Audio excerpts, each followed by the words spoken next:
जिंदगी पल पल ढलती है, जैसे रेत मुट्ठी से फिसलती है। शिकवे कितने भी हो, हर पल फिर भी हंसते रहना, क्योंकि ये जिंदगी जैसी भी है बस एक ही बार मिलती है। जैसे हिलते हुए पानी में परछाई दिखाई नहीं देती, ऐसे ही अशांत मन से किसी समस्या का हल नहीं मिलता। मन को शांत रखकर सभी दुविधाओं को खत्म किया जा सकता है।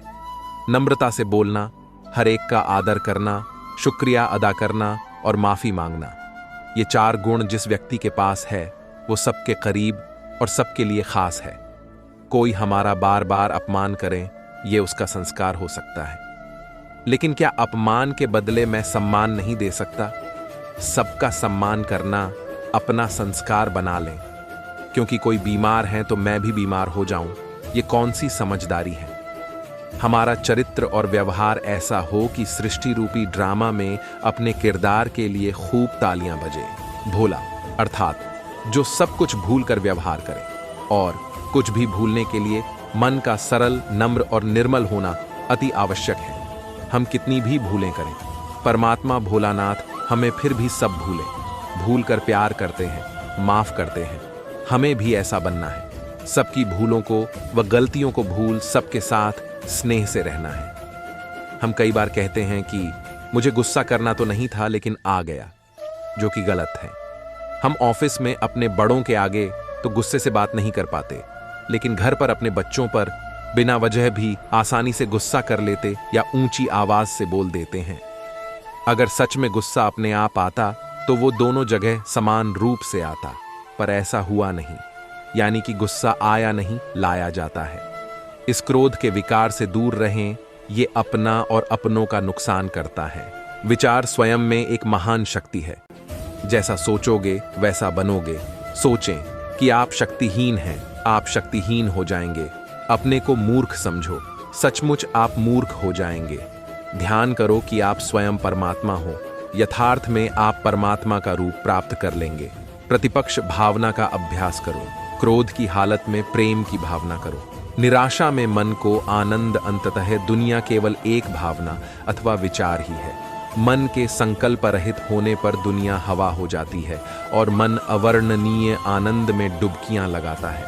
मन ने ज्यों ही विचार किया कि दुनिया तत्काल उसकी आंखों में झूल जाती है और उससे पीड़ा का साम्राज्य शुरू हो जाता है। कुविचार कैसे दूर किए जा सकते हैं? उन्हें भूल कर कैसे भूलना चाहिए? उसमें पुनः न डूबकर पुनरावृत्ति को कैसे रोका जा सकता है? अधिक आनंददायक दूसरी बात का ध्यान कर, दुहक की उपेक्षा करो, भूलो। अधिक आनंददायक विषय का चिंतन करो, यह महान साधना है। उन्नत विचारों का ध्यान करो, आत्मा में उन्मुख बनकर आंतरिक ध्यान करो, विचार करो, तर्क करो। सांसारिक विचार, घृणा, द्वेष, प्रतिशोध, क्रोध, काम आदि भावनाएं तत्काल नष्ट हो जाएंगी।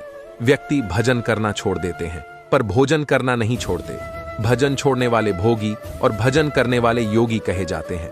भोग व्यसन व विनाश का मार्ग है और योग सृजन व कल्याण का। निज कल्याण की इच्छा रखने वालों के लिए इस संसार में भजन ही प्रमुख आधार है। भजन के बिना जीवन नरक तुल्य है। भवसागर से पार होने के भजन बहुत जरूरी है। इसमें परमात्म शक्ति निहित होती है।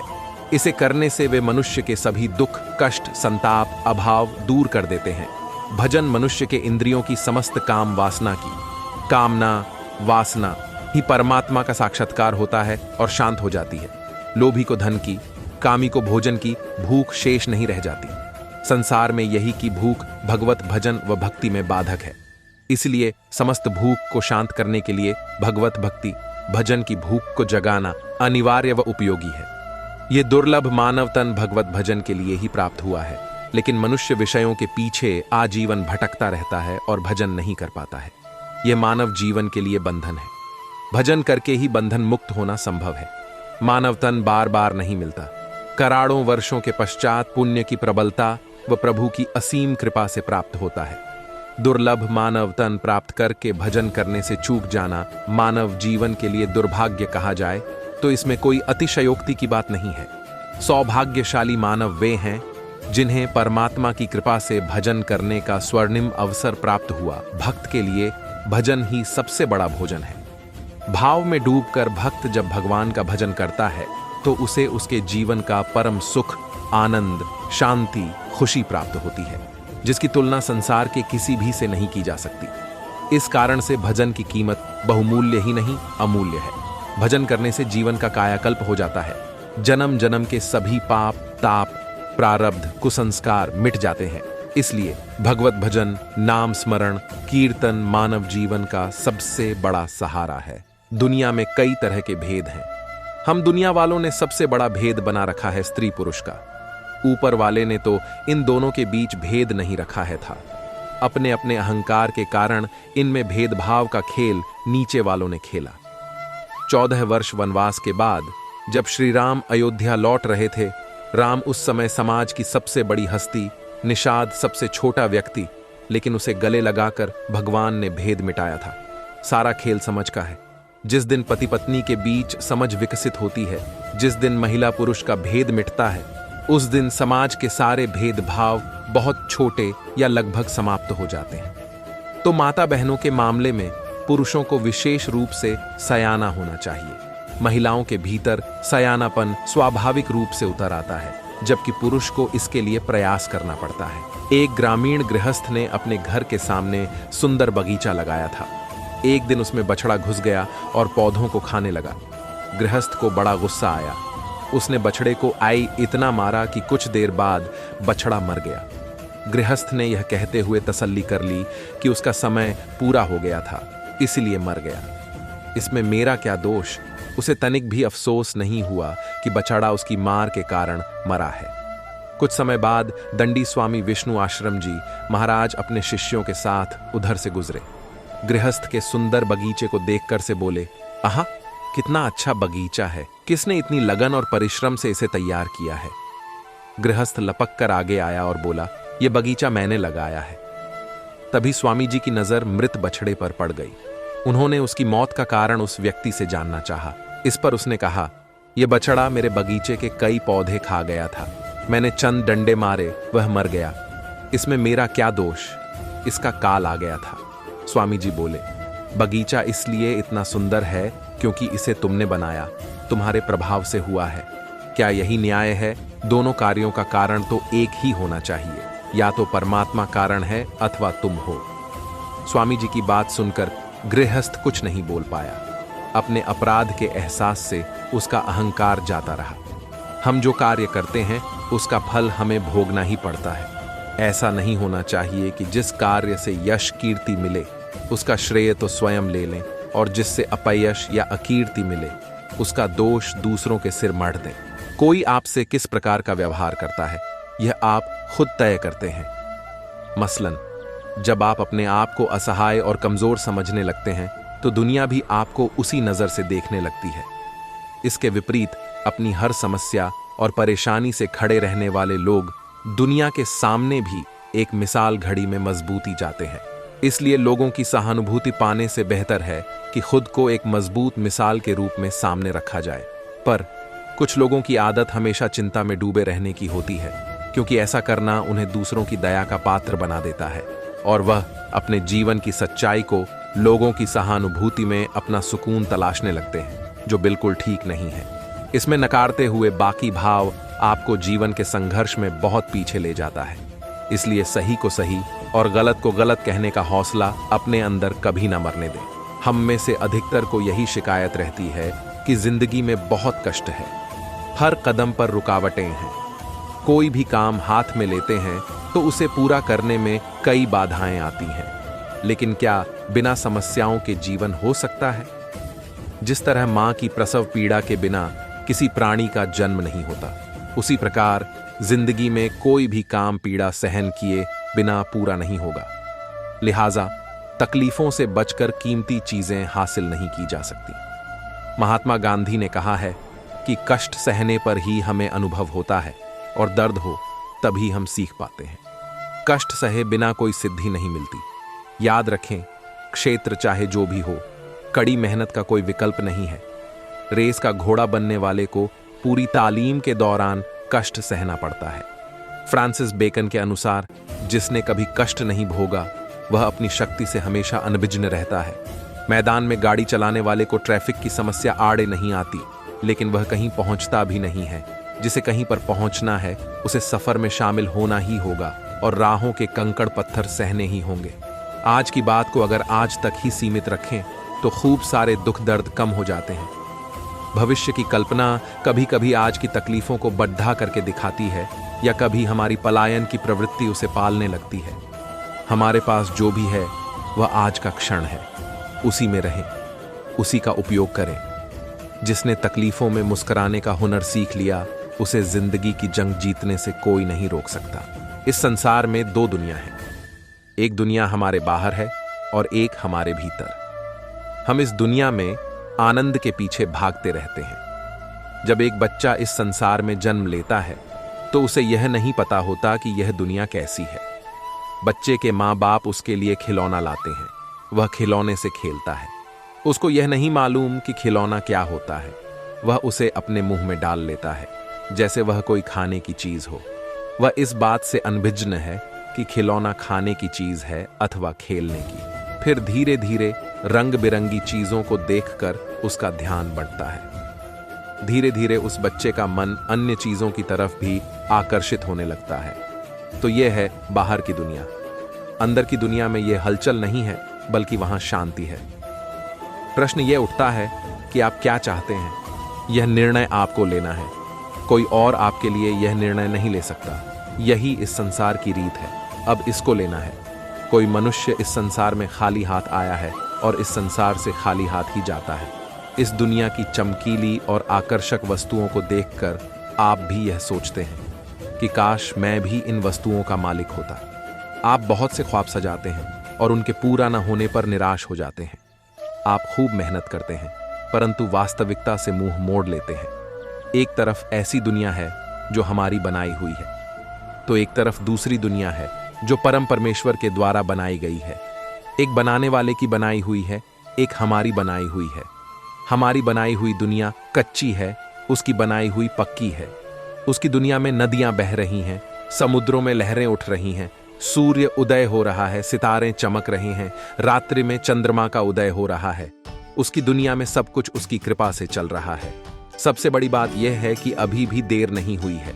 यदि हम ठान लें कि हमें स्वयं को जानना है तो हम कभी भी इस प्रक्रिया की शुरुआत कर सकते हैं। जिस दिन आप अपने को जान जाएंगे, आप बहुत कुछ जाएंगे। गांव का एक बनिया शाम को अपनी दुकान से घर आया तो उसने देखा कि दिए की लौ बहुत तेज जल रही है। उसने पत्नी को आवाज दी, अरे ओ भगवान, ये दिए की लौ इतनी तेज क्यों कर रखी है? तू लुटवा कर रहेगी, वैसे ही महंगाई बहुत है, जरा कम कर इसे। इतने में उसे ध्यान आया, दुकान का एक ताला शायद वो लगाना भूल गया है। उल्टे पैर भागा दुकान पर। दुकान पर पहुंचा तो पाया दोनों ताले सही सलामत लगे हुए थे। परमात्मा का धन्यवाद किया। वापस घर पहुंचा तो देखा दिए की लौ कम हो चुकी थी। पत्नी से पूछा, दिए की लौ तुमने कम की? जी हां, पत्नी बोली। कैसे करी? जी सुई की नोक से करी। और किससे करी? और सुई की नोक में जो तेल लग गया होगा उसका क्या? वो तो बेकार गया ना। पत्नी बोली, जी मैं आपकी तरह बेवकूफ थोड़े ही हूं। सुई की नोक पर जो तेल लग गया था उसे मैंने अपने सर में लगा लिया। और खुद को तो देखो, जो दोबारा दुकान और आए क्या उसमें जूते नहीं घिसते? पति बोला, मैं भी तेरा पति हूं, थोड़ी तो अक्ल है मुझ में। जूते मैं बगल में दबा के नंगे पांव ही गया था। अब ऐसे लोगों को क्या कहेंगे आप? ऐसे कंजूस मक्खी चूस हर जगह मिल जाएंगे। पर कहते हैं कंजूस भी एक काम तो अच्छा करता है, जब मरता है तो अपनी सारी दौलत दूसरों के लिए छोड़ के चला जाता है। मितव्ययी बने, कंजूस नहीं। दोनों में फर्क है। मितव्ययी सोच समझकर खर्च करता है, जहां जरूरी है वहीं करता है। और कंजूस तो जहां खर्च करना है वहां भी नहीं करेगा। खुद को अत्यधिक कष्ट दे देगा पर रुपया खर्च नहीं करेगा।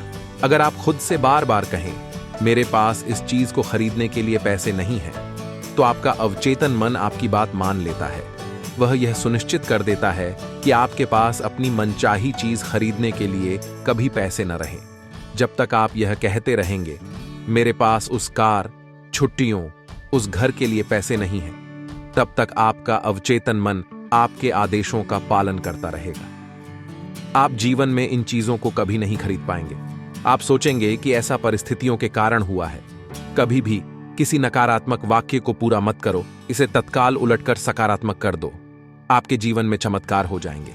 विचार, भावना, शक्ति, प्रकाश, प्रेम और सौंदर्य के इस आंतरिक जगत को खोजना आपका बुनियादी अधिकार है। ये शक्तियां अदृश्य लेकिन बहुत शक्तिशाली हैं। आपके अवचेतन मन में हर समस्या का समाधान और हर परिणाम का कारण होता है। जब आप इन छिपी हुई शक्तियों का प्रयोग करना सीख लेंगे तो आपको प्रचुरता, सुरक्षा, खुशी और नियंत्रण बढ़ाने के लिए आवश्यक शक्ति तथा बुद्धिमानी मिल जाएगी। अगर आप खुले दिमाग के और ग्रहणशील हैं तो आपके अवचेतन मन में मौजूद असीमित ज्ञान आपको वह हर चीज बता सकता है जिसकी आपको कभी भी कहीं भी जरूरत हो। आप नए विचार पा सकते हैं, आविष्कार कर सकते हैं, खोजें कर सकते हैं और नई कलाकृतियां बना सकते हैं। एक आश्रम में संत रहते थे जो कि बच्चों को सजा से बड़ा ज्ञान शिक्षा देने का कार्य करते थे। दूर दूर से बच्चे आकर संत से शिक्षा ग्रहण किया करते थे। एक दिन उनके आश्रम में एक नया शिष्य आता है। शिष्य का स्वागत संत अच्छे से करते हैं और उसका परिचय अन्य शिष्यों से करवाते हैं। नया शिष्य चोरी करने की भावना से आश्रम में रहने लग जाता है और जब भी उसे मौका मिलता वह अन्य शिष्यों का सामान चुरा लेता। वहीं एक दिन कुछ शिष्य उसे चोरी करते हुए पकड़ लेते हैं और फौरन संत के पास ले जाते हैं। संत को शिष्य बताते हैं कि किस तरह से वो उनका सामान चोरी कर रहा था। शिष्यों की बात सुनने के बाद चोरी करने वाले लड़के को संत कुछ नहीं कहते और सभी शिष्यों को वापस भेज देते हैं। संत द्वारा चोरी करने पर कुछ न कहे जाने पर हर कोई हैरान हो जाता है। वहीं कुछ दिनों बाद फिर वही लड़का चोरी करते हुए पकड़ा जाता है। फिर से अन्य शिष्य उसको संत के पास ले जाते हैं और संत से चोरी की शिकायत करते हैं। संत एक बार फिर इसे कुछ नहीं कहते और ऐसे ही छोड़ देते हैं। संत द्वारा चोरी करने वाले लड़के को आश्रम से न निकाले जाने पर अन्य शिष्य नाराज हो जाते हैं और अपनी नाराजगी जाहिर करते हैं। तब संत शिष्यों को समझाते हैं कि वह लड़का इस आश्रम में नया है और बुरी आदत में फंसा हुआ है। व्यक्ति की आदतों को बदलने में समय लगता है। इससे पहले ये जहां रहा करता था वहां से इसने चोरी करना सीखा है। इस आश्रम में अच्छी बातें पढ़ाई सिखाई जाती हैं और एक दिन यह लड़का भी अच्छा ज्ञान हासिल करने के बाद सुधर जाएगा। अगर मैं उसको आश्रम से निकाल दूंगा तो वह चोरी करना नहीं छोड़ देगा तथा कहीं और जाकर चोरी करने लग जाएगा। लेकिन अगर मैं उसे इस आश्रम में रहने दूंगा तो वह तुम लोगों के साथ रहकर सुधर जाएगा। संत की बात सुनकर शिष्यों को अपनी गलती का एहसास हो गया और सभी शिष्यों को ये समझ आ गया कि अच्छे माहौल में रहने से और अच्छी बातें सुनने से बुरा व्यक्ति सही रास्ते पर आ जाता है। सभी शिष्य संत से क्षमा मांगते हैं और वादा करते हैं कि वे उस लड़के को सुधारने में संत की मदद करेंगे। इस कहानी से हमें यह सीख मिलती है, जिन लोगों के अंदर बुरी आदतें होती हैं उन्हें सजा देने की जगह अच्छा ज्ञान दें ताकि वो सुधर जाएं और एक बेहतर इंसान बन पाएं। खुशहाल जीवन जीने के लिए ज्ञान और विवेक दोनों जरूरी हैं। ज्ञान और विवेक भले ही एक जैसे दिखें परंतु एक नहीं है। आप स्कूल जो कुछ सीखते हैं या अपने आप सीखते हैं यही ज्ञान है। वहीं दूसरी ओर विवेक वह है जब आप इन चीजों को सही मायनों में इस्तेमाल करते हैं। खुशहाल जीवन जीने के लिए ज्ञान और विवेक दोनों ही महत्व रखते हैं। आप एक पर किसी दूसरे को वरीयता नहीं दे सकते। इन्हें संतुलित रखें। आज के संसार में जब हम लगातार सूचनाओं से घिरे हुए हैं, अक्सर हम सोचने के लिए अपने ही मस्तिष्क का प्रयोग नहीं कर पाते। कई बार तो ऐसा लगता है मानो हम ज्ञान के मारे फटने वाले हों। परंतु आप अपना जीवन किस तरह जीते हैं यह आपका अपना निर्णय है। यही वजह है कि आपके पास विवेक होना चाहिए ताकि आप जीवन जीने के विविध उपाय जानने के बाद यह तय कर सकें कि आपके लिए क्या सही रहेगा। उतना देखें जितना आप देख सकते हैं, उतना महसूस करें जितना आप महसूस कर सकते हैं और यह ध्यान दें कि आपको अपने दिमाग से सोचना है। इसी तरह आनंद भी है। जो लोग अपने काम को भरपूर आनंद के साथ करते हैं उनके पास आंतरिक शांति पाने की संभावना अधिक हो जाती है। अक्सर वे जिस चीज का आनंद ले रहे होते हैं उनके सामने दिखने वाली चीजें उनके भीतर अवसर में बदलने की संभावना होती है। आप जो भी कर रहे हैं उसे करना छोड़ें और जीना आरंभ करें। बहुत से लोग असफल होने या हार जाने पर अपनी किस्मत को कोसते हैं और जब अपने आसपास सफल लोगों से मिलते हैं तो अक्सर यही सोचते हैं कि इनकी किस्मत बड़ी अच्छी है। जो ये लोग अपनी फील्ड में एक कामयाब इंसान हैं। लेकिन क्या यही वास्तविकता है? दरअसल सिर्फ भाग्यवादी लोग ही अपनी किस्मत की दुहाई देते हैं। जब हम अपने जीवन में किसी लक्ष्य को पाने के लिए कठोर श्रम करते हैं तो हमारे विचार तो पॉजिटिव बनते ही हैं, हमारे सारे कर्म और प्रयास भी पॉजिटिव होने लगते हैं। ऐसे में चाहे हमारे जीवन में कितने ही संकट आएं, हम उनसे घबराए बिना लगातार अपना कठोर परिश्रम जारी रखते हैं और जिसके फलस्वरूप हम अपने करियर गोल्स या अन्य लक्ष्य पाने में कामयाब हो जाते हैं और तब हमारी किस्मत भी हमारा साथ देती है। इसलिए अब जब कभी आप किसी कामयाब इंसान से मिलें तो यह जरूर ध्यान रखना कि इस इंसान ने खूब मेहनत करके सफलता हासिल की है और फिर इसकी किस्मत ने इसका साथ दिया है। आज हम जितने भी सफल व्यक्तियों के बारे में बात करते हैं उसे सोचकर यही लगता है कि उनके किस्मत में सफल होना लिखा था। आज हम जितने भी सफल व्यक्तियों के बारे में बात करते हैं उसे सोचकर यही लगता है कि उनके किस्मत में सफल होना लिखा था। शायद ही किसी ने यह जानने का प्रयास किया होता है कि आखिर सफलता के मुकाम तक पहुंचे कैसे। कुदरत की नजर में कोई ऊंचा नीचा बड़ा छोटा नहीं होता। अंतर सिर्फ इतना होता है कि किसने अपने लक्ष्य को प्राप्त किया, किसने समय के महत्व का सही मायनों में सदुपयोग किया और किसने अपने लक्ष्य को पूरा करने के लिए इस सुनहरे पल को कुछ कर दिखाने के जुनून में बदला। जिस व्यक्ति ने जीवन में आए संघर्षों को अपना लिया और उसे एक चुनौती के रूप में स्वीकार कर अपने लक्ष्य को प्राप्त कर लिया, वही असल मायने में सफल व्यक्ति है। समय हमेशा चलता रहता है, कभी आगे पीछे नहीं होता।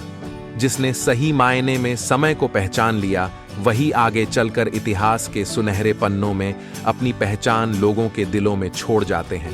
कहते हैं कि जिंदगी हमें बहुत कुछ सिखा जाती है। जिसने समझ लिया वह ठीक, न समझे तो भी ठीक। अपने जुनून का पता लगाने के लिए ये 2 सवाल पूछें। जब नौकरी आपकी जरूरतें पूरी करती है तो माना जाता है कि आप खुश हैं, और ऐसी कल्पना करना भी मुश्किल होता है कि आज नौकरी को अलविदा कहकर अपने जुनून के पीछे लग जाएंगे। 6 साल पहले मेरी जिंदगी इसी दोराहे पर खड़ी थी, जब नौकरी और अपने पैशन में से मुझे एक किसी को चुनना था। लेकिन मैंने अपना निर्णय भावावेश में आकर नहीं लिया। आपको भी खुद से ये 2 सवाल जरूर पूछना चाहिए। 1. पहला सवाल, कहां खर्च करेंगे? समय पैसा जब भी बात जुनून की होती है तो सबके मन में सवाल आता है कि मुझे मेरे जुनून के बारे में कैसे पता चलेगा। बहरहाल अपने पैशन का पता लगाने के लिए खुद के अंदर झांकना होता है। 8 साल नौकरी करने के बाद मैंने क्यूसा नाम का संगठन बनाया, जहां ड्रॉप आउट लोगों को उनके जुनून का पीछा करने में मैं मदद करती हूं। हमारे ग्रुप में हम युवाओं से यही सवाल पूछते हैं। मैं चाहती हूं कि आप भी खुद से ये पूछें कि अगर आपके पास पर्याप्त पैसा और समय हो तो आप उसे किस तरह खर्च करना चाहेंगे। सुनने में ये साधारण सा सवाल लगता है, लेकिन अधिकांश लोग इसका जवाब देने में असहज हो जाते हैं, क्योंकि इससे पहले उन्होंने अपने बारे में भी ऐसा दूसरा सवाल, असली खुशी और संतोष। क्या करके आपको खुशी और संतोष मिलता है? ये सवाल भी आसान नहीं है, क्योंकि हम रोजमर्रा की जिंदगी में इतने उलझे हैं कि अपने अंदर झांकने का समय ही नहीं मिलता। किसी चीज के बारे में जुनूनी होना सफलता की गारंटी नहीं होती, और इस बात को स्वीकार करना चाहिए कि हर तरह के जुनून को कैरियर नहीं बनाया जा सकता है। पैशन को कैरियर बनाने के लिए अपने हुनर को तराशने की जरूरत होती है। सवाल पूछें कि हमारे अंदर क्या हुनर, क्या अनुभव है। सिर्फ इसी से मतलब नहीं होता कि आप अपने काम से कितना प्यार करते हैं। अगर उसके एवज में कोई आपको भुगतान नहीं करना चाहता तो वह काम सिर्फ आपकी हॉबी हो सकती है। यदि आप खुश रहना चाहते हैं तो खुश रहें। यह खुशी के बारे में एक गहरा सच है। भौतिक संपत्ति की चाह में भाग रही इस दुनिया में असली खुशी की कुंजी हमारे भीतर ही है। खुश रहना चुनकर हम अपनी भलाई के लिए बाहरी परिस्थितियों पर निर्भर रहने के बोझ से मुक्त हो जाते हैं। वास्तविक खुशी धन, संपत्ति या उपलब्धियों पर ही निर्भर नहीं है और न ही उन तक सीमित है, बल्कि असल खुशी सकारात्मक मानसिकता विकसित करने और वर्तमान क्षण में संतोष को स्वीकार करने में है। खुशी वास्तव में एक विकल्प है और खुश रहने की शक्ति सिर्फ हमारे भीतर ही निहित है। खुशी कभी भी बाहरी चीजों पर निर्भर नहीं करती, बल्कि यह इस बात पर निर्भर है कि हम उसे कैसे, किस रूप में देखते और लेते हैं। यही वह महत्वपूर्ण पक्ष है जो खुशी की प्रकृति के बारे में गहन सच्चाई को खूबसूरती से बयां करता है।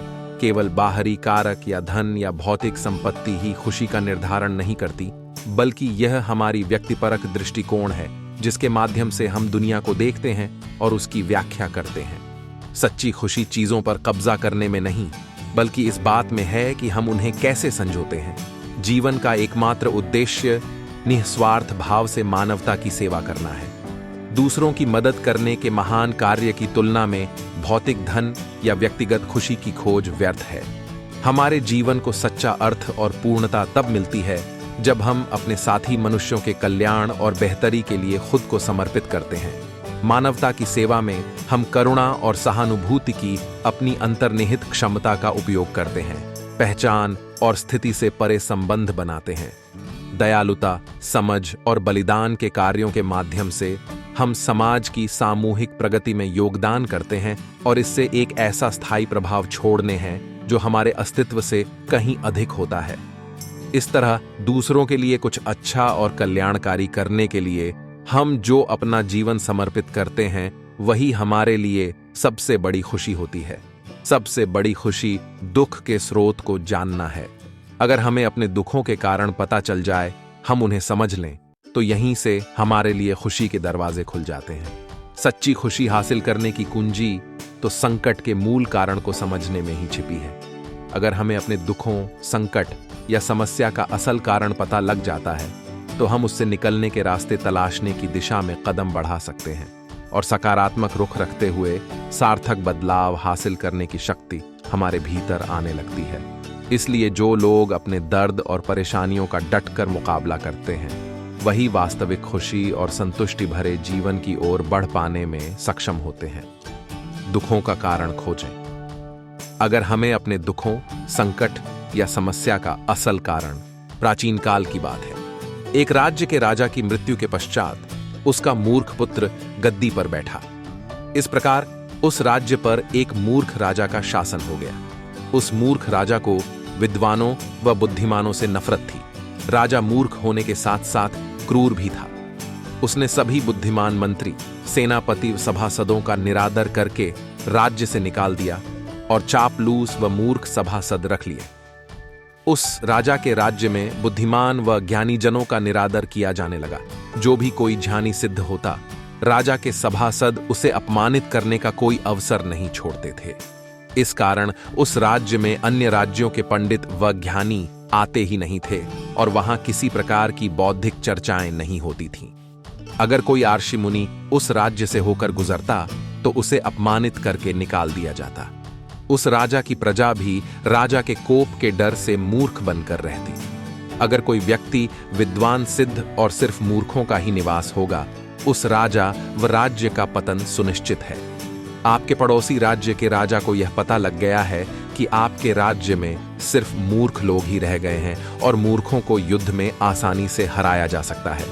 इसलिए वह जल्द आपके राज्य पर आक्रमण होता तो उसे नगर से निकालकर जंगल में पड़ोसी भूख राजा का अंत कर देगा। जंगल में भेज दिया जाता।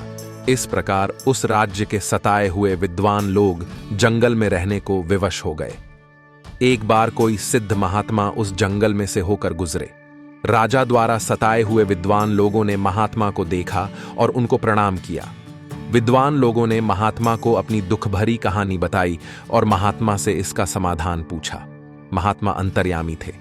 उन्होंने कुछ क्षण अपनी आंखें बंद की और फिर पुनः आंखें खोलकर बोले, जिस राज्य में मूर्ख राजा, मूर्ख सभासद पड़ोसी राज्य का राजा अत्यंत बुद्धिमान है, अथ उसके शासनकाल में आपको उचित सम्मान मिलेगा। इस कहानी से हमें यह सीख मिलती है, जहां ज्ञानी, विद्वानों व बुद्धिमानों को उचित सम्मान व आदर नहीं मिलता, वहां कभी विकास नहीं हो सकता।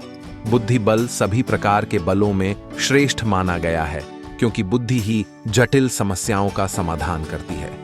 विद्वान समाज को विकसित करने में महत्वपूर्ण योगदान देते हैं।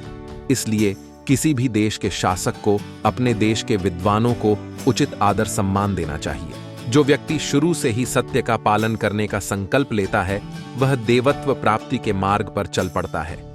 और जो व्यक्ति सत्य का ईमानदारी से पालन करते हुए अच्छा कर्म करता है, उसके लिए इस मार्ग पर आगे बढ़ना तुलनात्मक रूप से आसान होता है।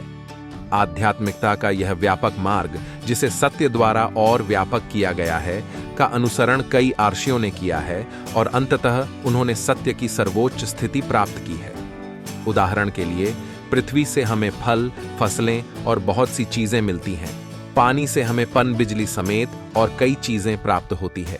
अर्थात हम विभिन्न स्रोतों से विभिन्न चीजें प्राप्त करते हैं। जो किसी माध्यम से प्राप्त होता है उसे प्राप्ति कहा जाता है, और जो सीधे परम पुरुष से प्राप्त होता है उसे आप्ति कहा जाता है। पुस्तकों के अध्ययन से प्राप्त ज्ञान को प्राप्त वाक्य कहा जाता है, और जो ज्ञान हम सीधे अपने मन में प्राप्त करते हैं उसे आप्त वाक्य कहा जाता है।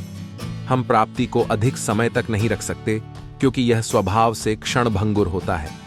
अगर आज हमने कुछ चीजें हासिल की हैं तो वे कुछ समय तक तो हमारे पास रहेंगी, लेकिन अंत में खिसक जाएंगी। जो आज बहुत पैसा कमाता है वह कल कंगाल हो सकता है। यह सब प्राप्ति के समान है। एक व्यक्ति दूसरों के प्रवचन सुनकर या किताबें पढ़कर बहुत कुछ सीख सकता है। हालांकि यह हमारा सामान्य अनुभव है कि कोई जितना अधिक पढ़ता है उतना ही अधिक भूलता है। यानी पढ़ना और भूलना दोनों साथ साथ चलते हैं। लोग कहते हैं कि रसायन विज्ञान एक रहस्य है, सीखना आसान है और भूलना भी आसान है। यदि कोई व्यक्ति जिसने 20 विषयों में स्नातकोत्तर की उपाधि प्राप्त की है, उसे यदि आज समय में स्कूल की अंतिम परीक्षा में बैठने के लिए कहा जाता है, तो हो सकता है कि वह पहले से सीखी गई बातों को भूल गया हो और वह परीक्षा उत्तीर्ण न कर सके। तो लोग सापेक्ष दुनिया में जो कुछ भी सीखते हैं वह प्राप्ति है। ये लंबे समय तक हमारे पास नहीं रहता है।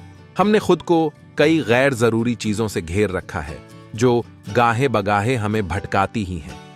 इंसान कृपणाओं के हवाई महल निर्मित कर दहाकों का जाल बुनता जा रहा है। व्यक्ति अगर वर्तमान में जीने की कला सीख जाए तो उसे सार्थकता देने में सफल हो सकता है। आवश्यकता इस बात की है कि व्यक्ति जो सपने देखे उनमें सपनों में रंग भरने को वह सक्रिय भी हो। विशिष्टता का बीज तो हमारे अंदर ही होता है, अर्थात शक्ति का स्रोत हम खुद हैं। हम स्वयं भाग्य निर्माता हैं, लेकिन हम अपनी शक्ति का उपयोग तभी कर सकेंगे जब उसे पहचानेंगे। नई मंजिल की चाह रखने वालों को राहें भी नई तय करनी पड़ती हैं। हर रोज एक ही रास्ते पर चलने से देखे भाले नजारे ही दिखते हैं, लेकिन समस्या ये है कि हम नजारे तो नए नए देखना चाहते हैं, पर पुराने रास्तों को छोड़ने का जोखिम नहीं उठाना चाहते। जबकि अगर हम कुछ ऐसा पाना चाहते हैं जो पहले नहीं था, तो उसके लिए कुछ ऐसा करना भी होगा जो पहले कभी नहीं किया। जब इंसान के भीतर कुछ करने की चाह जागृत हो जाती है तो असंभव सा लगने वाला कार्य भी संभव हो जाता है। ये सही है कि कई बार खुद को संभाले रखना आसान नहीं हो पाता। समझ नहीं आता करें तो क्या। अगर आप उदास, कमजोर, निराश, संदेह या संकोच से घिरा महसूस कर रहे हैं तो खुद के पास लौटें। देखें कि वर्तमान में आप कहां हैं और क्यों हैं। आप खुद को पा जाएंगे, बिल्कुल कमल के फूल की तरह, जो कीचड़ में भी पूरी खूबसूरती से खिल उठता है। डर से निकले बिना हम वैसा जीवन नहीं जी सकते जिसकी संभावना के साथ हमारा जन्म होता है। डर हम तक पहुंचने वाले जीवन के रास्तों को बंद कर देता है, चाहे वह कैसा भी डर हो, किसी भी बारे में हो। मृत्यु का डर, असफलता का डर, नाम खराब होने का डर, हाथों से पावर चले जाने का डर, अपने प्रेमी प्रेमिका को खो देने का डर। डर हमारे मन में गहरे अपनी जगह बना लेता है और हमारे बर्ताव को प्रभावित करने लगता है। तब हम सहज होकर नहीं जी पाते। इसीलिए एक बार अपने सारे डरों को सामने रख उन्हें समझना बहुत जरूरी है। वे समझ में आएंगे तो अपने आप चले भी जाएंगे। इंसान का मन बच्चों जैसा होना चाहिए। बच्चों के मन में कोई गांठ नहीं रहती है। नाराजगी पल में आई, पल में गई, रात गई, बात खत्म। आईने के जैसा मन, छवि उभरी और हट गई। जैसे आपने किसी को पानी के ऊपर लकीर खींचते हुए देखा है। इधर लकीर खींची और उधर वह मिट गई, जैसे कुछ हुआ ही नहीं। ऐसे ही नाराज होना तथा नाराजगी का सामना करना होना चाहिए। कोई बात आपको खराब लगी और हमने सामने वाले से कह ली, अच्छी बात है। किसी ने नाराजगी में आपसे कुछ कहा और आपने सुन लिया, यह भी अच्छी बात है। लेकिन बहुत अच्छी बात यह होनी चाहिए कि नाराजगी जाहिर करने वाला व्यक्ति और नाराजगी झेलने वाला व्यक्ति दोनों ही उसे दिल पर न रखें। इस प्रक्रिया में सुधार कराने और सुधार करने की प्रक्रिया तो पूरी हो, लेकिन मन दोनों में से किसी का भी कहराव न हो। ये हो तो बात बने। ये हो जाए तो घर, परिवार, पड़ोस एवं समाज में ही नहीं, देश और दुनिया भर में शांति स्थापित हो जाए, सुव्यवस्था कायम हो जाए। विश्व शांति तथा विश्व जागृति का यही मूल मंत्र है जो हर व्यक्ति को मानना और ग्रहण करना ही चाहिए। अपनी नाराजगी को पानी की लकीर की तरह, मोम पर खींची गई लकीर की तरह मिट जाना चाहिए। उसे स्थिर और टिकाऊ नहीं रहना चाहिए। यह सबसे महत्वपूर्ण बात है जो हम सबको सीखना है। एक राजधानी में एक भिखारी सड़क के किनारे बैठकर 20-25 वर्षों तक भीख मांगता रहा। फिर मौत आ गई, मर गया। जीवन भर यही कामना की कि मैं भी सम्राट हो जाऊं। कौन भिखारी ऐसा है जो सम्राट होने की कामना नहीं करता? जीवन भर हाथ फैलाए खड़ा रहा रास्तों पर, लेकिन हाथ फैलाकर एक एक पैसा मांगकर कभी कोई सम्राट हुआ है? मांगने वाला कभी सम्राट हुआ है? मांगने की आदत जितनी बढ़ती है उतना ही बड़ा भिखारी हो जाता है। सम्राट कैसे हो जाएगा? जो 25 वर्ष पहले छोटा भिखारी था, 25 वर्ष बाद पूरे नगर में प्रसिद्ध भिखारी हो गया था, लेकिन सम्राट नहीं हुआ था। फिर मौत आ गई। मौत कोई फिक्र नहीं करती। सम्राटों को भी आ जाती, भिखारियों को भी आ जाती है। और सच्चाई शायद यही है कि सम्राट थोड़े बड़े भिखारी होते हैं, भिखारी जरा छोटे फर्क होता होगा, उन्हें सम्राट होते हैं। और क्या वह भिखारी मर गया तो गांव के लोगों ने उसकी लाश को उठाकर फेंकवा दिया। फिर हलगा कि 25 वर्ष एक ही जगह बैठकर भीख मांगता रहा। वह जगह गंदी हो गई है, गंदे चीटड्ढे फैला दिए हैं, टीन टप्पर बर्तन फैला दिए हैं, सब फेंकवा दिया। फिर किसी को ख्याल आया कि 25 वर्ष में जमीन भी गंदी कर दी होगी। थोड़ी जमीन उखाड़ कर थोड़ी मिट्टी साफ कर दें। उखाड़ दी, थोड़ी मिट्टी भी खोद डाली। मिट्टी खोदी तो नगर दंग रह गया, भीड़ लग गई, सारा नगर वहां इकट्ठा हो गया। वह भिखारी जिस जगह बैठा था वहां बड़े खजाने गड्ढे हुए थे। सब कहने लगे, कैसा पागल था, मर गया पागल, भीख मांगते मांगते। जिस जमीन पर बैठा था वहां बड़े हंडे घड़े हुए थे, जिनमें बहुमूल्य हीरे जवाहरात थे, स्वर्ण अशर्फियां थीं। वह सम्राट हो सकता था, लेकिन उसने वह जमीन न खोदी जिस पर वह बैठा हुआ था। वह उन लोगों की तरफ हाथ पसारे रहा जो खुद ही भिखारी थे, जो खुद ही दूसरों से मांग मांग कर ला रहे थे। वे भी अपनी जमीन नहीं खोदे होंगे, उसने भी अपनी जमीन नहीं खोदी। फिर गांव के लोग कहने लगे, बड़ा अभागा था। मैं भी उस गांव में गया था, मैं भी उस भीड़ में खड़ा था। मैंने लोगों से कहा, उस अभागे की फिक्र छोड़ो, दौड़ो अपने घर, अपनी जमीन तुम खोदो। कहीं वहां कोई खजाना तो नहीं? पता नहीं। उस गांव के लोगों ने सुना कि नहीं, आपसे भी यही कहता हूं, अपनी जमीन खोदो, जहां खड़े हैं वहीं खोद लें। मैं कहता हूं वहां खजाना हमेशा है, लेकिन हम सब भिखारी हैं और कहीं मांग रहे हैं। प्रेम के बड़े खजाने भीतर हैं, लेकिन हम दूसरों से मांग रहे हैं कि हमें प्रेम दो। पत्नी पति से मांग रही है, मित्र मित्र से मांग रहा है कि हमें प्रेम दो। जिनके पास खुद ही नहीं है, वे खुद दूसरों से मांग रहे हैं कि हमें प्रेम दो। हम उनसे मांग रहे हैं, भिखारी भिखारियों से मांग रहे हैं। इसलिए दुनिया बड़ी बुरी हो गई है। लेकिन अपनी जमीन पर जहां हम खड़े हैं, कोई खोदने की फिक्र नहीं करता। वह कैसे खोदा जा सकता है? वह थोड़ी सी बात मैंने कही है। जो पुरुषार्थ करते हैं उन्हें आगे बढ़ने से कोई रोक नहीं सकता। जीवन के प्रत्येक क्षेत्र में पुरुषार्थ ही काम आता है, फिर वह पुरुषार्थ चाहे अर्थ का हो या धर्म का। पुरुषार्थ पुरुषार्थ होता है। वर्तमान में व्यसन पंख से बचने वाले भी पुरुषार्थी हैं। पग पग पर आज व्यसनों का बाजार लगा है। इस हवा से दूर रहना चाहिए। यह हमारे पुरुषार्थ से ही संभव है। व्यसनों से बचकर चलने वालों के साथ समृद्धि चलती है। जो व्यसन के जाल में फंस गया वह दरिद्रता को आमंत्रण देता है। सज्जन व्यक्ति व्यसनग्रस्त लोगों से व्यसन त्यागने हेतु प्रेरित करके उसका कल्याण चाहते हैं। सरकार भी चाहती है समाज व्यसनों से मुक्त बने। हर वर्ष व्यसन मुक्ति दिवस मनाते हैं, सभाएं होती हैं, जुलूस निकाले जाते हैं, फिर भी हमारा समाज इस कीचड़ से निकल नहीं पाता है। शाम होते ही नवयुवक पान के गल्ले और रेहड़ी पर नजर आते हैं। पान, सिगरेट, तंबाकू, बीड़ी और गुटखा आदि समाज गर्त में डूबता जा रहा है। हर वर्ष करोड़ों लोग कैंसर और तंबाकू से उत्पन्न बीमारी से मरते हैं। लगता है हमारे प्रयासों में कमी है। जिनके नेतृत्व में ये आंदोलन चलाया जाता है उनमें पुरुषार्थ का अभाव है।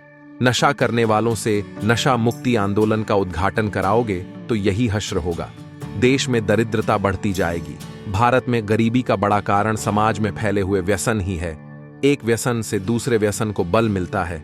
व्यसन मृत्यु के द्वार पर ले जाने के रास्ते हैं। व्यसनों से चरित्र का नाश होता है। जो पुरुषार्थ को त्याग देता है वही मृत्यु के पथ का अनुगामी बन जाता है।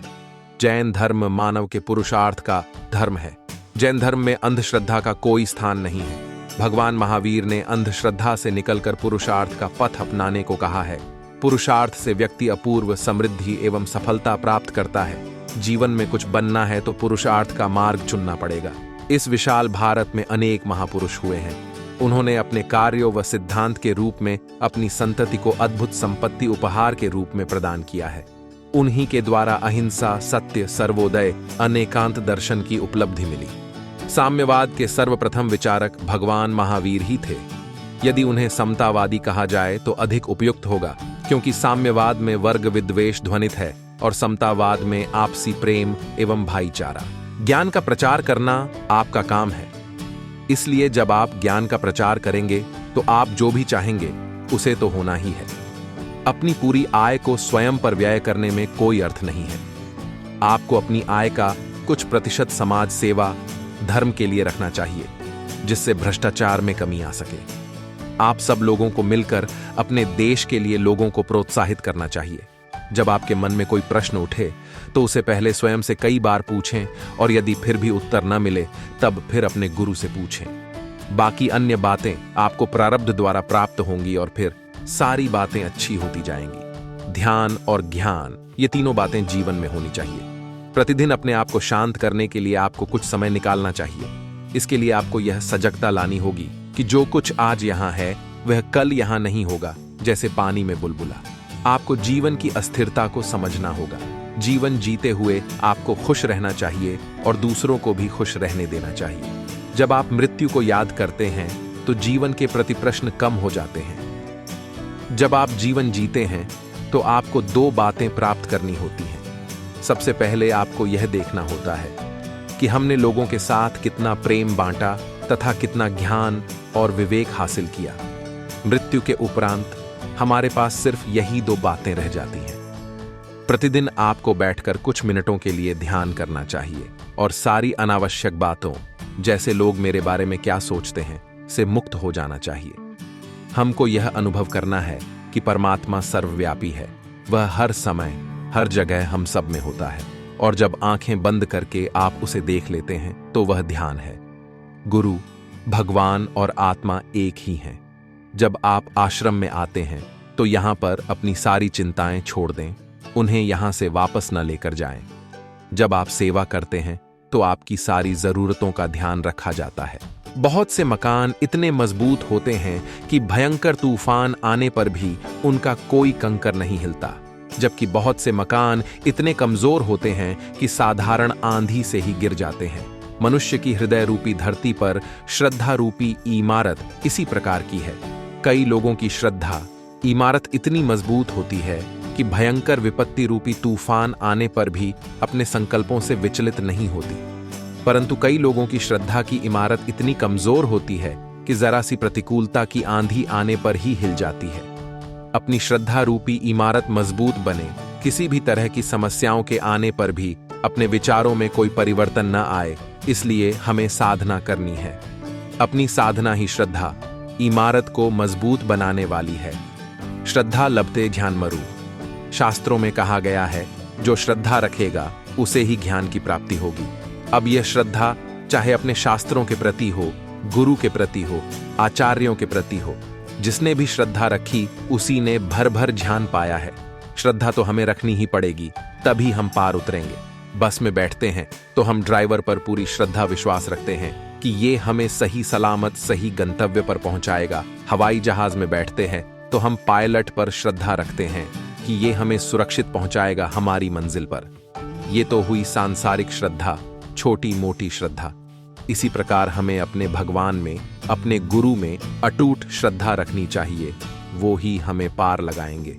विपरीत परिस्थितियों में उनकी श्रद्धा को डिगने न दें। शास्त्रों में श्रद्धा को पार्वती और विश्वास को शंकर कहा गया है। अतः श्रद्धा का दामन थाम कर चले बेड़ा पार है। व्यक्ति भजन करना छोड़ देते हैं पर भोजन करना नहीं छोड़ते। भजन छोड़ने वाले भोगी और भजन करने वाले योगी कहे जाते हैं। भोग व्यसन व विनाश का मार्ग है और योग सृजन व कल्याण का। निज कल्याण की इच्छा रखने वालों के लिए इस संसार में भजन ही प्रमुख आधार है। भजन के बिना जीवन नरक तुल्य है। भवसागर से पार होने के भजन बहुत जरूरी है। इसमें परमात्म शक्ति निहित होती है। इसे करने से वे मनुष्य के सभी दुख, कष्ट, संताप, अभाव दूर कर देते हैं। भजन मनुष्य के इंद्रियों की समस्त काम वासना की कामना वासना ही परमात्मा का साक्षात्कार होता है और शांत हो जाती है। लोभी को धन की, कामी को भोजन की भूख शेष नहीं रह जाती। संसार में यही की भूख भगवत भजन व भक्ति में बाधक है। इसलिए समस्त भूख को शांत करने के लिए भगवत भक्ति भजन की भूख को जगाना अनिवार्य व उपयोगी है। ये दुर्लभ मानव तन भगवत भजन के लिए ही प्राप्त हुआ है, लेकिन मनुष्य विषयों के पीछे आजीवन भटकता रहता है और भजन नहीं कर पाता है। यह मानव जीवन के लिए बंधन है। भजन करके ही बंधन मुक्त होना संभव है। मानव तन बार बार नहीं मिलता। कराड़ों वर्षों के पश्चात पुण्य की प्रबलता व प्रभु की असीम कृपा से प्राप्त होता है। दुर्लभ मानव तन प्राप्त करके भजन करने से चूक जाना मानव जीवन के लिए दुर्भाग्य कहा जाए तो इसमें कोई अतिशयोक्ति की बात नहीं है। सौभाग्यशाली मानव वे हैं जिन्हें परमात्मा की कृपा से भजन करने का स्वर्णिम अवसर प्राप्त हुआ। भक्त के लिए भजन ही सबसे बड़ा भोजन है। भाव में डूबकर भक्त जब भगवान का भजन करता है तो उसे उसके जीवन का परम सुख, आनंद, शांति, खुशी प्राप्त होती है, जिसकी तुलना संसार के किसी भी से नहीं की जा सकती। इस कारण से भजन की कीमत बहुमूल्य ही नहीं, अमूल्य है। भजन करने से जीवन का कायाकल्प हो जाता है। जन्म जन्म के सभी पाप, ताप, प्रारब्ध, कुसंस्कार मिट जाते हैं। इसलिए भगवत भजन, नाम स्मरण, कीर्तन मानव जीवन का सबसे बड़ा सहारा है। समय घड़ी के घूमते हुए कांटे से जो नापा जाता है, लेकिन भीतर भी एक घड़ी है, क्षणों का एक हिसाब है। समय को बाहर नापने की हमने यांत्रिक व्यवस्था की है, लेकिन वह बाहर के कामों के लिए जरूरी है, भीतर के कामों के लिए नहीं। भीतर एक और भी माप है। इस जगत में आकस्मिक कुछ भी नहीं है, सब निर्धारित क्षण है। यदि भीतर की घड़ी भीतर का सम विचार से भरा हो, वासना से भरा हो, कामना से भरा हो, तो व्यक्ति मरकर वापस लौट आता है। लेकिन भीतर का समय यदि बिल्कुल शुद्ध हो, सिर्फ समय हो, कोई विचार नहीं, कोई कामना नहीं, कोई तृष्णा का सूत्र नहीं, शुद्ध क्षण हो समय का, जैसे निश्चल पानी हो, जरा सी भी अशुद्धि उसके भीतर न हो, सिर्फ समय हो, तो उस क्षण में मरा हुआ व्यक्ति संसार में लौटकर नहीं आता। महावीर ने ध्यान के लिए जो नाम दिया है वह है सामयिक। यह शब्द बहुत अद्भुत है। यह समय से बना हुआ शब्द है। मैं ध्यान उसी को कहता हूं जो तुम्हारे भीतर का बिल्कुल शुद्ध समय हो। इसलिए उन्होंने ध्यान शब्द का उपयोग ही नहीं किया है, उन्होंने सामयिक शब्द का उपयोग किया है। शुद्ध समय में ठहर जाना ध्यान है। हमारे भीतर जो हमारा समय है वह सदा ही वासना से भरा है। आपने अपने भीतर वर्तमान के क्षण को कभी नहीं जाना होगा। भीतर या तो आपे अतीत को जानते हैं, बीत गए को, जिसकी स्मृति आपका पीछा करती है, पर जो हो चुका उसे सोचना ना समझी है। उससे अपने वर्तमान क्षण को आप व्यर्थ ही नष्ट कर रहे हो। जो जा चुका अब वह कहीं भी नहीं है, लेकिन आपकी स्मृति में है। या फिर वर्तमान का क्षण भविष्य की वासना से आच्छादित होता है। सोचते हैं उसके संबंध में, जो अभी नहीं है होगा, आने वाला कल, भविष्य। क्या करना है, क्या नहीं, क्या पाना है, क्या नहीं, कौन सी मंजिल बनानी है। इस भूत और भविष्य के चक्कर में तुम वर्तमान खो रहे हो। समझो, वर्तमान को खोकर अच्छे भविष्य की आशा किसी काम की नहीं है। इस संसार में दो दुनिया है, एक दुनिया हमारे बाहर है और एक हमारे भीतर। हम इस दुनिया में आनंद के पीछे भागते रहते हैं। जब एक बच्चा इस संसार में जन्म लेता है तो उसे यह नहीं पता होता कि यह दुनिया कैसी है। बच्चे के माँ बाप उसके लिए खिलौना लाते हैं, वह खिलौने से खेलता है। उसको यह नहीं मालूम कि खिलौना क्या होता है। वह उसे अपने मुंह में डाल लेता है जैसे वह कोई खाने की चीज हो। वह इस बात से अनभिज्ञ है कि खिलौना खाने की चीज है अथवा खेलने की। फिर धीरे धीरे रंग बिरंगी चीजों को देखकर उसका ध्यान बढ़ता है। धीरे धीरे उस बच्चे का मन अन्य चीजों की तरफ भी आकर्षित होने लगता है। तो यह है बाहर की दुनिया। अंदर की दुनिया में यह हलचल नहीं है, बल्कि वहां शांति है। प्रश्न यह उठता है कि आप क्या चाहते हैं। यह निर्णय आपको लेना है, कोई और आपके लिए यह निर्णय नहीं ले सकता। यही इस संसार की रीत है, अब इसको लेना है। कोई मनुष्य इस संसार में खाली हाथ आया है और इस संसार से खाली हाथ ही जाता है। इस दुनिया की चमकीली और आकर्षक वस्तुओं को देखकर आप भी यह सोचते हैं कि काश मैं भी इन वस्तुओं का मालिक होता। आप बहुत से ख्वाब सजाते हैं और उनके पूरा न होने पर निराश हो जाते हैं। आप खूब मेहनत करते हैं, परंतु वास्तविकता से मुंह मोड़ लेते हैं। एक तरफ ऐसी दुनिया है जो हमारी बनाई हुई है, तो एक तरफ दूसरी दुनिया है जो परम परमेश्वर के द्वारा बनाई गई है। एक बनाने वाले की बनाई हुई है, एक हमारी बनाई हुई है। हमारी बनाई हुई दुनिया कच्ची है, उसकी बनाई हुई पक्की है। उसकी दुनिया में नदियां बह रही हैं, समुद्रों में लहरें उठ रही हैं, सूर्य उदय हो रहा है, सितारे चमक रहे हैं, रात्रि में चंद्रमा का उदय हो रहा है। उसकी दुनिया में सब कुछ उसकी कृपा से चल रहा है। सबसे बड़ी बात यह है कि अभी भी देर नहीं हुई है। यदि हम ठान लें कि हमें स्वयं को जानना है, तो हम कभी भी इस प्रक्रिया की शुरुआत कर सकते हैं। जिस दिन आप अपने को जान जाएंगे, आप बहुत कुछ जाएंगे। बहुत से मकान इतने मजबूत होते हैं कि भयंकर तूफान आने पर भी उनका कोई कंकर नहीं हिलता, जबकि बहुत से मकान इतने कमजोर होते हैं कि साधारण आंधी से ही गिर जाते हैं। मनुष्य की हृदय रूपी धरती पर श्रद्धा रूपी इमारत इसी प्रकार की है। कई लोगों की श्रद्धा इमारत इतनी मजबूत होती है कि भयंकर विपत्ति रूपी तूफान आने पर भी अपने संकल्पों से विचलित नहीं होती, परंतु कई लोगों की श्रद्धा की इमारत इतनी कमजोर होती है कि जरा सी प्रतिकूलता की आंधी आने पर ही हिल जाती है। अपनी श्रद्धा रूपी इमारत मजबूत बने, किसी भी तरह की समस्याओं के आने पर भी अपने विचारों में कोई परिवर्तन न आए, इसलिए हमें साधना करनी है। अपनी साधना ही श्रद्धा इमारत को मजबूत बनाने वाली है। श्रद्धा लभते ध्यानमरु। शास्त्रों में कहा गया है, जो श्रद्धा रखेगा उसे ही ज्ञान की प्राप्ति होगी। अब यह श्रद्धा चाहे अपने शास्त्रों के प्रति हो, गुरु के प्रति हो, आचार्यों के प्रति हो, जिसने भी श्रद्धा रखी उसी ने भर भर ध्यान पाया है। श्रद्धा तो हमें रखनी ही पड़ेगी, तभी हम पार उतरेंगे। बस में बैठते हैं तो हम ड्राइवर पर पूरी श्रद्धा विश्वास रखते हैं कि ये हमें सही सलामत सही गंतव्य पर पहुंचाएगा। हवाई जहाज में बैठते हैं तो हम पायलट पर श्रद्धा रखते हैं कि ये हमें सुरक्षित पहुंचाएगा हमारी मंजिल पर।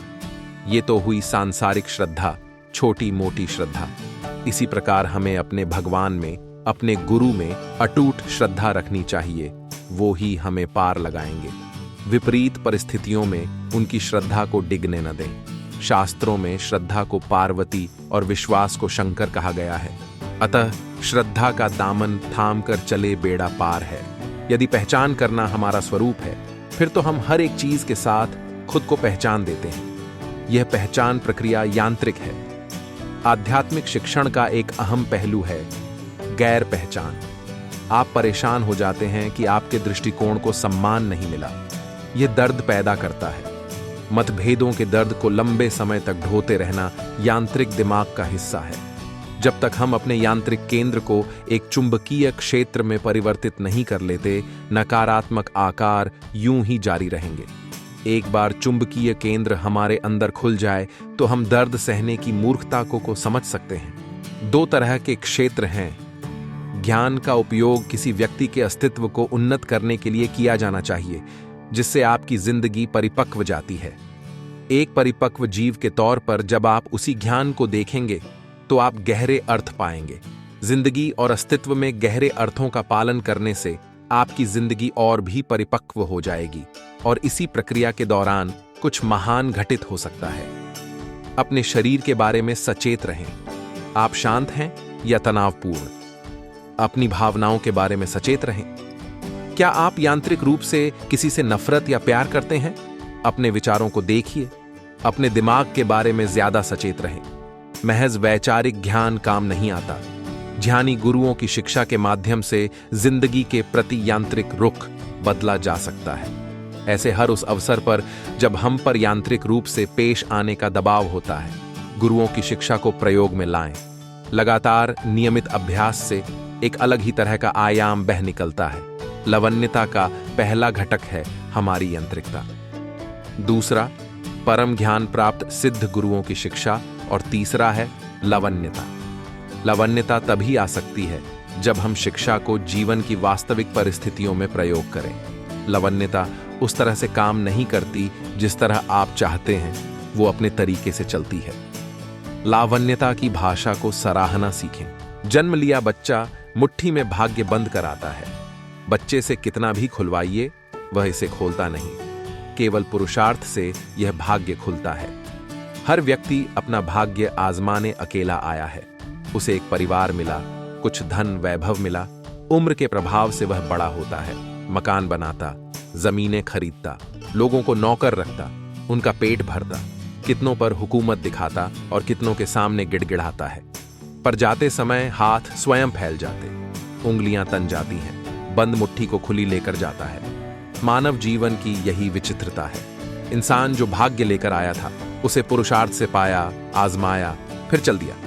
यह विचित्र परिवर्तन ही संसार का नियम है। जीवन में इन परिवर्तनों से शरीर ही नहीं बदलता, मन भाव, सोच विचार, संकल्प, धारणाएं, कामनाएं, संकल्पनाएं, आवश्यकताएं, योजनाएं आदि सब कुछ बदलती हैं। बड़े सौभाग्यशाली लोग होते हैं जो इन बदलावों को समझ पाते और इनके बीच अपने को संभाल पाते हैं। भारतीय आशियों ने शोध कर बदलती दुनिया व बदलते आयु के बीच मनुष्य को बदलावों में संभलने के लिए जीवन के 4 आश्रम ब्रह्मचर्य, गृहस्थ, वानप्रस्थ एवं सन्यास बनाए और इन्हें जीवन को अमर बनाने के राजमार्ग का दर्जा दिया। इन बदलावों के साथ जो मेहनत करते, संतोष पाते, शरीर मन से काम करते, भावनाओं के साथ पवित्रता अपनाते, ईश्वर गुरु को अपना हृदय बुद्धि सौंप कर चलते हैं, वे अंत समय तक हंसते खिलखिलाते, सुख संतोष से भरे रहते हैं। युवावस्था तेजी से सकारात्मक बीतती जाती है। गुरु ईश्वर से जुड़े व्यक्तियों का जीवन शानदार बीतता है, पर जटिलताएं आती हैं उनके साथ जो ईश्वर व गुरु अनुशासन को तोड़ते हैं। इसके बावजूद आयु के साथ मनोदशा का बदलना कटु सत्य है। औषधियों एवं स्वास्थ्य विज्ञान के अनुसार मानक अपनाए तब भी मानसिकता एवं शरीर विन्यास अपने उम्र अनुरूप लक्षण प्रकट करने ही लगते हैं। अतः यह जरूरी है कि व्यक्ति आयु के अनुसार संतों आर्षियों द्वारा निर्धारित मानकों का पालन तो करे ही, साथ ही आयु अनुसार प्रकट होने वाले लक्षणों को ध्यान में रखकर भी सावधान रहे।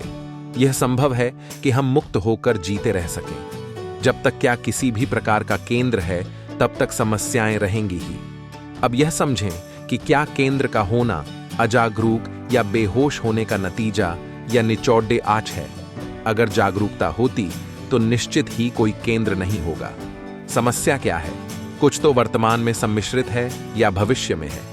एक समस्या केवल समय में रहती है, समय में निहित होती है। एक समस्या तब तक ही रहती है जब तक हम समय की भाषा में सोचते हैं, न केवल भौतिक या वैज्ञानिक समय में, बल्कि मनोवैज्ञानिक, मानसिक समय में भी। जब तक हम मनोवैज्ञानिकता में समय की प्रकृति नहीं समझते, हम हमेशा समस्याओं से घिरे रहेंगे। हम सब एक साथ बैठकर इन समस्याओं के पैदा होने, इनके अस्तित्व के बारे में खोजबीन कर रहे हैं। होता यह है कि हम दुनियादारी में सफल होना चाहते हैं, साथ ही आध्यात्मिक मामलों में भी सफल होना चाहते हैं। ये दोनों बातें समान हैं। यह सफल होने की आकांक्षा समय में होने वाली गतिविधि है। तो हम कह रहे हैं, वह क्या जड़ या मूल है जो निरंतर समस्याएं पैदा करता है? क्या यह विचार है या यहाँ एक केंद्र है जो अपनी परिधि में ही गति करता है? क्या समस्याएं तब तक ही नहीं रहती जब मैं स्वयं के बारे में ही चिंतित होता हूं, जब तक मैं भला होने की कोशिश करता हूं? यह और वह जाने क्या क्या चाहता हूं, मैं ही समस्याएं पैदा करूंगा। इसका मतलब है, क्या मैं अपनी एक भी छवि बनाए बिना जिंदगी जी सकता हूं? जब तक मैं अपने सफल होने की छवि या मुझे बुद्धत्व प्राप्त करना ही है, इसकी छवि, या मुझे ईश्वर का साक्षात्कार करना है, इसकी छवि, मुझे भला बनना है और मुझे एक प्रेमी का व्यक्तित्व धारण करना है, मुझे महत्वाकांक्षी नहीं बनना है, मुझे किसी को दुख नहीं पहुंचाना है, मुझे शांतिपूर्वक जीना है, मुझे एक मौन मन होना है, मुझे अनिवार्य रूप से जानना है कि ध्यान क्या है, आदि आदि अपनी ही छवियां बनाते हैं। हम इंसान मिलकर ही इस ब्रह्मांड का निर्माण करते हैं। इंसान की अनंत शख्सियत में ब्रह्मांड समाया हुआ है। ऐसा कुछ भी नहीं है जिसे मानव की शख्सियत में समाहित नहीं किया जा सकता, और यह साबित करता है कि इंसान का सत्य ही ब्रह्मांड का सत्य है। मैं इसे वैज्ञानिक तथ्य से भी साबित कर सकता हूं। कोई पदार्थ प्रोटॉन और इलेक्ट्रॉन से बना है, जिनमें बीच में अंतर होता है, लेकिन पदार्थ ठोस लगता है। इसी तरह मानवता में अलग अलग इंसान हैं, फिर भी उनके बीच इंसानी रिश्तों का अंत संबंध है, जो इंसान की दुनिया को एकता प्रदान करता है। इसी तरह पूरा ब्रह्मांड भी हमसे जुड़ा हुआ है। यह इंसान का ब्रह्मांड है। हर व्यक्ति इसे अपने अपने तरीके से अपने अंदर महसूस करता है। मैंने इसे इंसान की कला, साहित्य और धार्मिक चेतना के माध्यम से अपनाया है। ये इंसानी संबंध ही हमें हर मुश्किल में साथ रखते हैं, उनका सामना करने की शक्ति। जब इंसान इस दुनिया के साथ अपने संबंध का, अपनेपन का एहसास नहीं कर पाता, तो वह ऐसी दीवारों से बने घर में कैद होकर रह जाता है जो उसके लिए अनजान है। जब वह सभी चीजों की शाश्वत भावना से जुड़ जाता है, तभी वह इस दुनिया के महत्व को पूरी तरह से समझ पाता है जिसमें उसने जन्म लिया है। फिर वह अपने सत्य को जान पाता है और उसके अंदर सभी से जुड़ाव, सभी के प्रति एकता का भाव स्थापित हो जाता है। जीवन के अर्थ को समझना ही जीवन का वास्तविक अर्थ है। हम सभी जीवन के अर्थ को समझने लगें तो उसका मोल भी जानेंगे। वह व्यक्ति जो पेड़ लगाता है, ये जानते हुए कि वह उसकी छांव में नहीं बैठ पाएगा, उसने कम से कम जीवन का समझना तो शुरू कर ही दिया है। जानना जरूरी है। हम सभी के साथ हमेशा दूसरों के लिए नहीं जी सकते, जब तक कि हम अपनी अकेले रहने की आजादी को रखने का दावा नहीं करते। अगर हमारा सामाजिक कर्तव्य एक दूसरे से जुड़े रहना, एक दूसरे की मदद करना है, तो यह भी जरूरी है कि हम अपनी आत्मा को न भूलें। दूसरों में ही पूरी तरह उलझे रहना, उन्हें ही अपना साथ देते रहना, इस दुनिया को धोखा देना है। तब हम इस दुनिया को अपना सर्वश्रेष्ठ नहीं दे पाएंगे। हमारे अंदर के विचार ही वे विचार पैदा करते हैं जो हम बाहरी दुनिया को देते हैं। इसलिए जितना जरूरी है दूसरों का साथ देना, उतना ही जरूरी वह व्यक्ति जो पेड़ लगाता है, ये जानते हुए कि वह उसकी छांव नहीं बैठ पाएगा, उसने कम से कम जीवन का अर्थ समझना तो शुरू कर ही दिया है अपनी आत्मा को, अपने अंतर्मन को वक्त देना। जीवन का अर्थ खुद से संपर्क और समाज का साथ, यही मिलकर हमें आशावादी बनाते हैं। मुश्किलों से लड़ना जारी रखें, उनसे पीछे ना हटें। वह व्यक्ति कभी समुद्र पार नहीं कर सकता जो किनारे पर ही खड़ा रहता है। रात अंधियारी है और जंगल दुनिया से जुड़े रहना, दुनिया के संबंधों में बने रहना जितना जरूरी है, उतना ही जरूरी है खुद से जुड़े रहना, अपने अंतर्मन से जुड़े रहना। इंसान का मूल स्वभाव सामाजिक होना है।